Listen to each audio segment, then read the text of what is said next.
Hi Aries, welcome and this is your reading.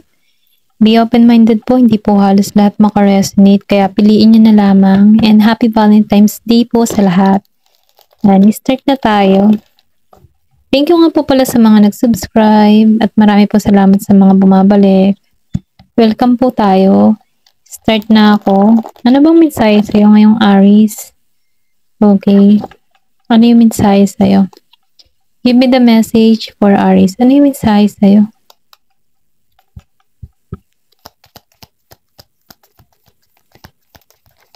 Oops, meron ka ditong Page of Clouds.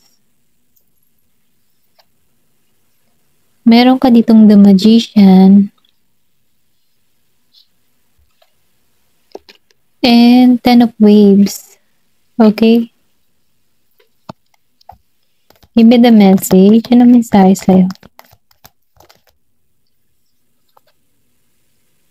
Meron ka ditong King of Waves. Knight of Wands. Give me the message. Meron ka ditong Three of Wands. Then Four of Waves. Then Two of Waves. Okay, Aries. Ang ganda ng card mo kasi positive lang siya.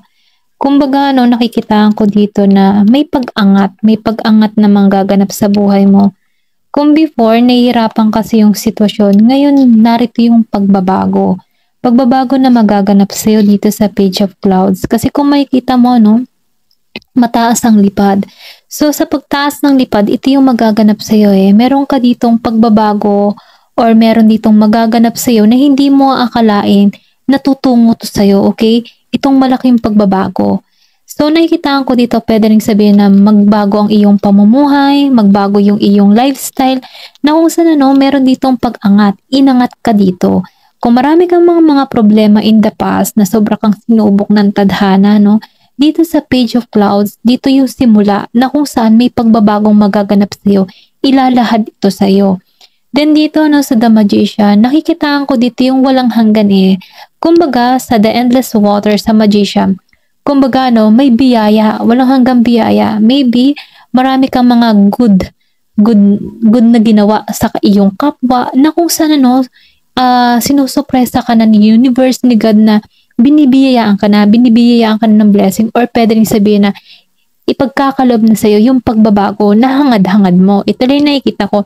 Kasi dito sa The Magician, meron ditong miracle na magaganap sa buhay mo. Merong pagbabago magaganap na kung saan ipagpapasalamat mo to, okay? Kasi sinasabihan ka dito na dito sa The Magician na kapag meron kang mga hinihiling or pwede rin sabihin meron kang minamanifest before or matagal ng panahon, pero ngayon to ipagkakaloob. Ito lang yung nakikita ko. Kumbaga ma-attract mo ito patungo sa'yo, okay? Then Ten of Waves, kasi natuto kang i-let go. Natuto kang i-let go yung mga bagay na hindi mo na control. Pwede rin sabihin sa love, sa career, sa environment, sa mga tao. Okay? Yung mga nagbigay ng pasakit sa'yo, yung mga experience mo in the past, yung masasakit na nangyari sa'yo, natuto kang i-let go. Or pwede rin sabihin dito sa Ten of Waves, handa ka nang i-let go ito, okay? Kasi nakikitaan ko dito yung pagbabago na nagmumula sa'yo. Then dito sa King of Waves, nafe-feel ko dito na naibangon mong muli yung sarili mo. Marami ka mga kinaharap na pagsubok sa buhay. Nakikitaan ko dito na nagikang matatag dito. Kumbaga, ikaw yung tipo ng tao na hindi ka sumusuko, lalo-lalo na sa hamon ng buhay. Yung tipo na madapa ka man, apihin ka man ng ibang tao, okay? Lukuhin ka man, pero hindi ka nagpapatinag para makontrol ka nila. Kumbaga, nagiging kang mas matapang, mas malakas ang loob. Kumbaga, yung mga tao or yung mga experience mong ito na nangyari sa buhay mo, ito yung ginawa mong challenge para sa'yo kung bakit ka nagiging matatag, kung bakit nagiging kang matapang sa panahon ngayon, okay? Then dito sa Knight of Wands, nafe-feel ko dito na marami kang kinaharap dito na against sa'yo, okay? Against sa mga gusto mo, against sa mga pangarap mo, against sa love mo, okay? Pero ganun pa man marami mang against sa'yo, hindi ka hindi ka nagpatinag dito. Kumbaga, maybe meron nagsabi sa'yo na hindi mo yan kaya or wala kang mararating mga ganun-ganon. Pero ganun pa man kahit may mga nagsasabi sa'yo na ganun, nagpo-focus ka sa goal mo, sa kaya mong gawin, okay? Pinapatunayan mo dito sa mga against sa'yo na kaya mo, na kung saan nagiging kang matatag, nagiging kang matapang at nababago mo yung sarili mo dito, okay? Hindi halos lahat ha. Ito lang yung nakikita ko. Then dito sa Three of Wands, nafe-feel ko dito na napagtagumpayan mo to nalampasan mo yung mga pagsubok or natanggalan mo yung mga tao na toxic sa paligid mo. Kumbaga natuto kang i-handle yung samot-samong emotion, samot-samong tao na nakakaharap mo, na mo siya na-balance mo siya okay? Ito lang nakikita ko sa Three of Wands. Nahanap mo dito yung kapayapaan mo. Kumbaga naibalik mo yung katatagan mo. Maybe ikaw yung tipo ng tao na marami ka talagang pagsubok na kinaharap dito na kung saan mas lalo kang tumatag. Dahil doon sa mga pagsubok na ito, merong ipagkakalob sa'yo. Itataas ka okay? So dito sa Four of Waves, nakikitaan ko dito yung pagbabago. Kung ikaw may nakaranas ng kalungkutan, kabiguan, sa pag-ibig, sa trabaho, sa larangan, sa buhay, meron ditong pag-asa, meron ditong pagbabagong magaganap na kung saan nakikitaan ko dito yung pagkilala sa'yo, okay? Kung meron ka mang mga ginagawa or may mga tinatrabaho ka man, okay? Nakikitaan ko dito yung pagkilala. Meron mga paghanga na nagaganap sa'yo. Na kung saan nakikitaan ko dito na hahangaan ka nila, okay? Kasi nalampasan mo yung mga pagsubok na kinaharap mo dito Napagtagumpayan mo to. Dahil nakikitaan ko dito na marami kang ma-attract na tao, okay? Ito lang yung nakikita ko. Then dito dito din sa Four of Waves, nakikitaan ko dito yung 11-11. So, kung madalas mo makita yung 11-11, meron ditong sorpresa na kung saan ito yung simbolo na magaganap kung ano man yung hinihiling mo, okay? Then dito sa Two of Waves, surging power. So, nafe-feel ko dito kahit ano pang mga pagsubok na kinaharap mo dito, kahit ano pang unos ng buhay yung naranasan mo dito, hindi ka nagpatinag mas lalo kang tumatag dito. Mas lalo kang tumapang. Kasi nakikitaan ko dito yung faith mo kay God. Siya yung nagbibigay ng lakas ng loob sa'yo kung bakit nalalampasan mo tong mga pagsubok na kinakaharap mo. Kasi nakikitaan ko dito na hindi ka nawawalan ng pag-asa. At dahil dun ipagkakalob sa'yo. Dahil ito yung biyayang ibibigay sa'yo. Ito lang yung nakikita ko. Ayan. Tingnan pa natin dito kung ano pa yung mensahe sa'yo, okay?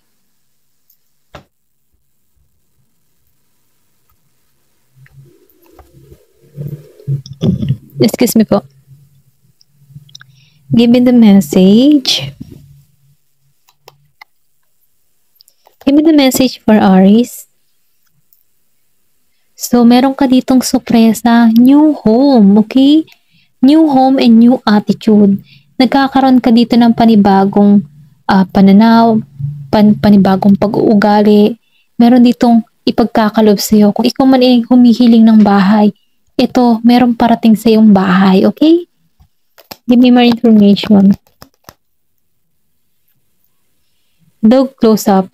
So, nakikita ako dito, na ikaw yung tipo ng tao na tapat. Kumbaga, kapag naging kaibigan ka, swerte yung magiging kaibigan mo kasi maunawain ka tapat ka. Then once na may close kang kaibigan, hindi mo talaga tinuturing na iba siya. Tinuturing mo siyang kapamilya, okay? Give me more information.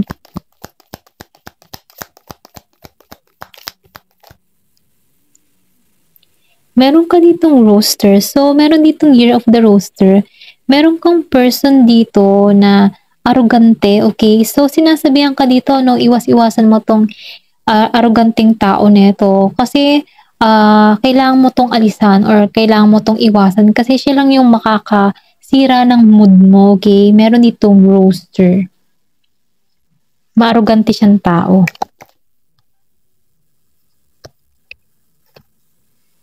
Meron ditong cobweb. So, nakikitaan ko dito no, na you are protected. Protected ka sa mga negative entity, kung meron mga psychic attack, mga ganyan-ganyan. Protektado ka, kaya huwag kang mag-alala, okay? April. So, may mangyayari ngayong April sa'yo, okay? Sa Tagsibol. Meron ditong magaganap na talagang blessing para sa'yo, okay? Ito lang yung nafe-feel ko. Give me more information.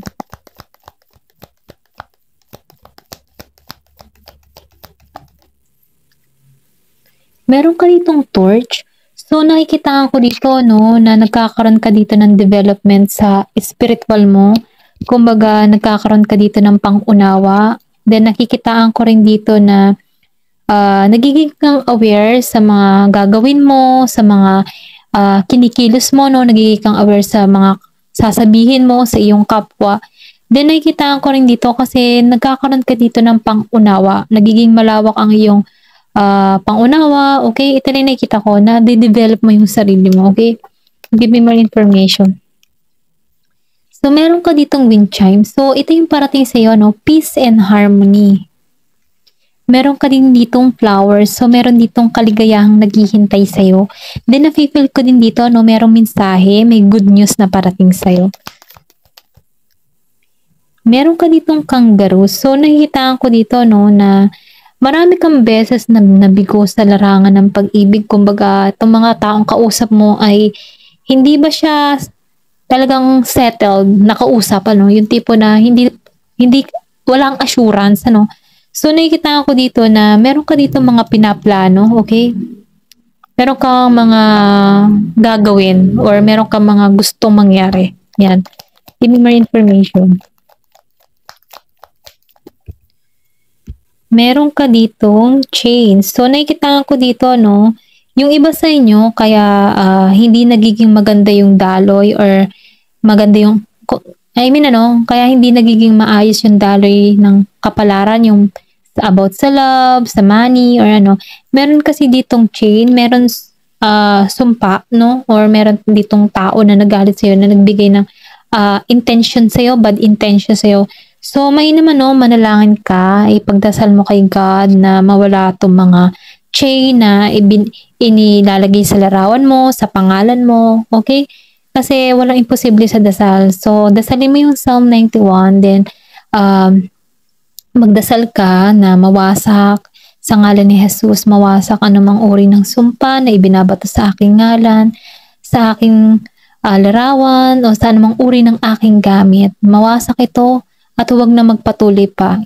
Yung mga ganun ba, okay? Ikaw na yung bahala magdire-diretso, okay? Kung ano yung laman ng puso mo, okay? Manalangin ka ng taimtim na mawasak ito. Kasi walang imposible kay God, kay Jesus, okay? Ito na yung nakikita ko.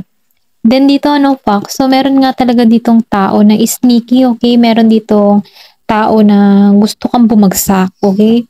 May pagka-fox energy siya. So, meron ka din ditong older man. So, yung iba sa inyo nakadiling dito sa matandang lalaki. Pwede rin sabihin, ano, kung meron ka ditong nakadiling na maedad, iniisip ka neto, ito lang yung nakikita ko. Give me more information. Or pwede rin sabihin, ito yung tumungo sa'yo, maedad na lalaki. Perch. So, nakikita ko dito, no, meron ka ditong iniintay na letter. Yung iba sa inyo, may package na iniintay. So, nakikita ko dito na meron ditong balita na parating sa'yo, no? Kung naghihintay ka man ng package, letter, ayan. Meron parating sa'yo, okay? Spear. So, nakikita ko dito, no? Yung heartache mo over na. Naka-moving on ka na sa mga pain, sa mga masasakit na nangyari sa'yo in the past. Kumbaga, hindi ka na nito ma-hold kailanman, okay? Kumbaga, pinakawalan mo na to nilet go mo na to Kasi meron ako nakita ditong let go kanina, okay? Sa Ten of Waves. Kumbaga, hinayaan mo na to, pinakawalan mo na siya. Doon ka ngayon sa mga malaking pagbabago, okay? Ito lang yung nakikita ko, may magandang mangyayari sa'yo. Ikaw ay protektado, kahit mayroong mga sumpa na nagbibigay sa'yo, protektado ka. Manalangin ka at magdasal kay Jesus, okay? Kay God, okay? Ayan, hanggang dito na lang po. Thank you for watching. Love and peace.